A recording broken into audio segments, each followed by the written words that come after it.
ଓଡ଼ିଆ ସାହିତ୍ୟରେ ଦୟାନିଧି ମିଶ୍ର ଜଣେ ଯଶସ୍ୱୀ ସାହିତ୍ୟ ସାଧକ। କବିତା, ଗଳ୍ପ, ଉପନ୍ୟାସ, ଶିଶୁ ସାହିତ୍ୟ ରଚନାରେ ସେ ନିଜ ପ୍ରତିଭାର ବଳିଷ୍ଠ ପରିଚୟ ଦେଇଛନ୍ତି। 1891 ମସିହା ଜୁନ୍ 20 ତାରିଖ ବରଗଡ଼ ଜିଲ୍ଲା କବିତୀର୍ଥ ବରପାଲି ନିକଟସ୍ଥ ତୁଲଣ୍ଡି ଗ୍ରାମରେ ସେ ଜନ୍ମଗ୍ରହଣ କରିଥିଲେ। ତାଙ୍କ ପିତା ପଣ୍ଡିତ ଲୋକନାଥ ମିଶ୍ର ଓ ମାତା କୁନ୍ତୀ ଦେବୀ।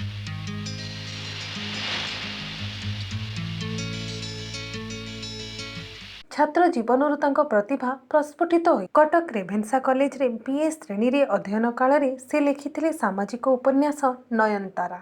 ତାଙ୍କ ରଚିତ ଉପନ୍ୟାସ ନୟନତାରା, ରାଣା ପ୍ରତାପ ସିଂ, ସଂଯୁକ୍ତା, ସୁଭଦ୍ରା, ରୋହିଣୀ, ସେହିପରି ଗଳ୍ପ ସଂକଳନ କଥା କଦମ୍ବ, ଶିଶୁ ସାହିତ୍ୟ ଧ୍ରୁବ ପ୍ରହ୍ଲାଦ ଏବଂ କବିତା ସଂକଳନ ବିରହ ବଂଶୀ ଆଦି ବହୁ ପାଠକୀୟ ଆଦୃତି ଲାଭ କରିଛି।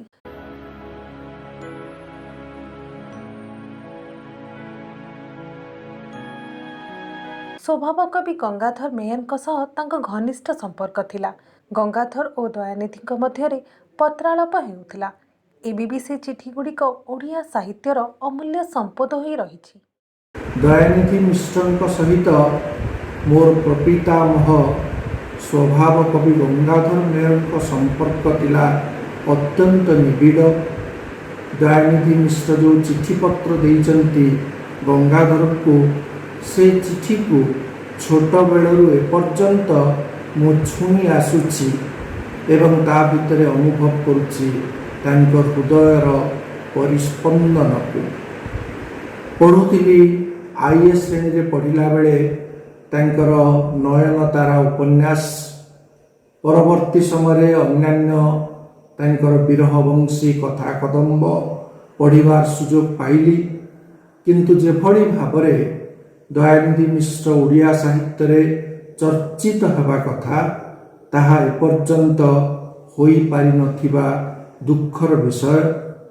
ତାଙ୍କର ସୁଯୋଗ୍ୟ ପୁତ୍ର ଗୋପାଳକୃଷ୍ଣ ମିଶ୍ରଙ୍କର ସଂସ୍ପର୍ଶରେ ମୁଁ ଆସିଛି ଏବଂ ସେହିଭଳି ତାଙ୍କର କନିଷ୍ଠ ପୁତ୍ର ବିଶିଷ୍ଟ ଶିକ୍ଷାବିତ ଓ ସାହିତ୍ୟିକ ଅମୂଲ୍ୟ କୃଷ୍ଣ ମିଶ୍ର ଓଡ଼ିଆ ସାହିତ୍ୟ ଜଗତର ଏକ ଉଜ୍ଜ୍ୱଳ ନକ୍ଷତ୍ର। ସିଏ ତାଙ୍କ ପିତାଙ୍କର ଜୀବନୀ ରଚନା କରିଛନ୍ତି। ସେ ଜୀବନୀ ମଧ୍ୟ ମୋତେ ବହୁ ଭାବରେ ଅନୁପ୍ରାଣିତ କରିଛି।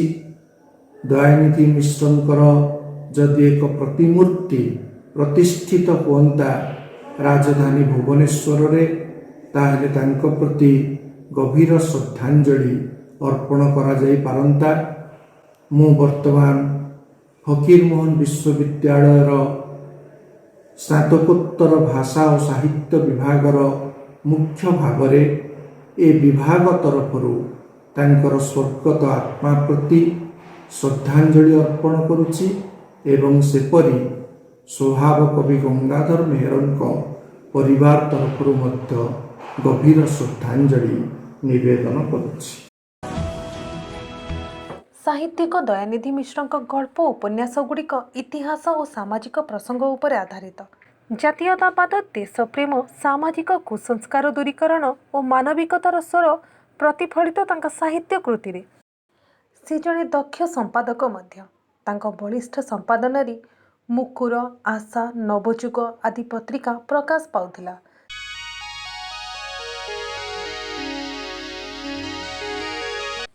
ଜଣେ ନମ୍ର ସାହିତ୍ୟ ସ୍ରଷ୍ଟା ଭାବରେ ସମସ୍ତଙ୍କ ଶ୍ରଦ୍ଧାଭାଜନ ହୋଇପାରିଥିଲେ ସେ। ତାଙ୍କ ବ୍ୟକ୍ତିତ୍ୱ ମଧ୍ୟ ଥିଲା ବେଶ୍ ଆକର୍ଷଣୀୟ। ଓଡ଼ିଆ ଭାଷା ଓ ସାହିତ୍ୟ ଯେତେବେଳେ ନିଜର ଅସ୍ତିତ୍ୱ ପାଇଁ ଲଢ଼ୁଥିଲା, ଓଡ଼ିଶାର ପ୍ରତ୍ୟେକ ପ୍ରାନ୍ତରୁ ସେତେବେଳେ ସ୍ୱର ଉଠିଥିଲା। ପୂର୍ବରେ ବା ଉତ୍ତରରେ ରାଧାନାଥ, ମଧୁସୂଦନ, ଫକୀରମୋହନ ନିଜ ନିଜ ସାରସ୍ୱତ କର୍ମ ମାଧ୍ୟମରେ ସ୍ୱର ଉତ୍ତୋଳନ କରୁଥିବା ବେଳେ, ପଶ୍ଚିମରେ ଆମେ ଭେଟୁ ଦୁଇ ଜଣ ପ୍ରଖର ପ୍ରତିଭାଙ୍କୁ। ସ୍ୱଭାବ କବି ଗଙ୍ଗାଧର ମେହେର ପଦ୍ୟରେ ଓଡ଼ିଆ ବାଣୀ ଭଣ୍ଡାରକୁ ସମୃଦ୍ଧ କରୁଥିବା ବେଳେ, ଗଦ୍ୟରେ ଏ କାର୍ଯ୍ୟ ତୁଲାଉଥିଲେ ଦୟାନିଧି ମିଶ୍ର। ସେ କାଳେ ଯେଉଁ ହାତଗଣତି କଥାକାର ପତ୍ରପତ୍ରିକାରେ ସଦା ଚଳଚଞ୍ଚଳ ଥିଲେ, ତନ୍ମଧ୍ୟରେ ଦୟାନିଧି ଥିଲେ ଅନ୍ୟତମ।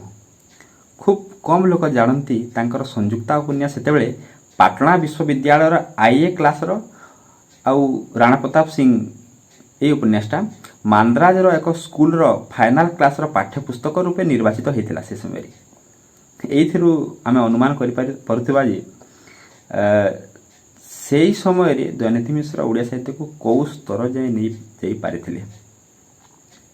ଫକୀରମୋହନ ଚନ୍ଦ୍ରଶେଖର ପରେ ଦୟାନିଧି ହିଁ ଓଡ଼ିଆ ସାହିତ୍ୟର ତୃତୀୟ ଗାଳ୍ପିକ ଏବଂ ତାଙ୍କର ଯେଉଁ କଥା କଦମ୍ବ ଗଳ୍ପ ଗ୍ରନ୍ଥ ସେଇଟା ମଧ୍ୟ ସାହିତ୍ୟର ତୃତୀୟ ଗଳ୍ପ ସଂକଳନ।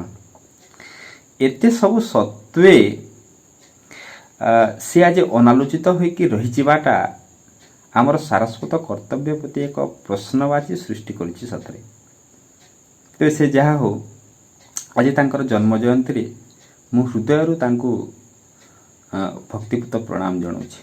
ଓଡ଼ିଆ ସାହିତ୍ୟ ଜଗତରେ ଦୟାନିଧି ମିଶ୍ର ଜଣେ ନମ୍ର ସାହିତ୍ୟ ଶିଳ୍ପୀ। କବିତା, ଗଳ୍ପ, ଉପନ୍ୟାସ, ଶିଶୁ ସାହିତ୍ୟ ଆଦି ବିଭିନ୍ନ ବିଭାଗରେ ଲେଖନୀ ଚାଳନା କରି ସେ ନିଜସ୍ୱ ସୃଜନଶୀଳ ପ୍ରତିଭାର ପରିଚୟ ଦେଇଛନ୍ତି। ତାଙ୍କ ରଚିତ ନୟନତର ଉପନ୍ୟାସ ହେଉ ବା କଥା କଦମ୍ବ ଗଳ୍ପ ସଂକଳନ ଓଡ଼ିଆ ସାହିତ୍ୟର ଏକ ଏକ କାଳଜୟୀ କୃତି। ତାଙ୍କ ଗଳ୍ପ ଉପନ୍ୟାସ ଗୁଡ଼ିକରେ ଇତିହାସ ଓ ସାମାଜିକ ପ୍ରସଙ୍ଗ ଆଦି ସ୍ଥାନ ପାଇଛି। ସେ ଯେମିତି ନିର୍ଭୀକ ଭାବରେ ଲେଖନୀ ଚାଳନା କରୁଥିଲେ, ତାଙ୍କ ବ୍ୟକ୍ତିତ୍ୱ ମଧ୍ୟ ଥିଲା ସେହିପରି ଆକର୍ଷଣୀୟ। ତେଣୁ ନମ୍ର, ଭଦ୍ର ଏବଂ ସ୍ୱାଧୀନ ଚିନ୍ତାଧାରାର ସାରସ୍ୱତ ପୁରୁଷ ଭାବରେ ସିଏ ସମସ୍ତଙ୍କର ଅତି ପ୍ରିୟ ହୋଇପାରିଥିଲେ। ଆଜି ସେ ମହାନ ସାରସ୍ୱତ ସ୍ରଷ୍ଟାଙ୍କର ପବିତ୍ର ଜନ୍ମତିଥି ଅବସରରେ ମୁଁ ତାଙ୍କୁ ମୋର ଭକ୍ତିପୂତ ପ୍ରଣାମ ଜଣାଉଛି। 1955 ମସିହା ଜୁଲାଇ 18 ତାରିଖ ମହାନ ସାହିତ୍ୟ ସ୍ରଷ୍ଟା ଦୟାନିଧି ମିଶ୍ରଙ୍କ ଜୀବନ ଦୀପ ଲିଭି ଯାଇଥିଲା। କିନ୍ତୁ ଏବେ ବି ସେ ଓଡ଼ିଆ ସାହିତ୍ୟ ଆକାଶରେ ଏକ ଉଜ୍ଜ୍ୱଳ ନକ୍ଷତ୍ର ହୋଇ ଉଦ୍ଭାସିତ ହେଉଛନ୍ତି। ଓଡ଼ିଶାର ଶିକ୍ଷା ଓ ସାହିତ୍ୟ ଜଗତକୁ ଦୟାନିଧି ମିଶ୍ରଙ୍କ ଅବଦାନ ଅତୁଳନୀୟ।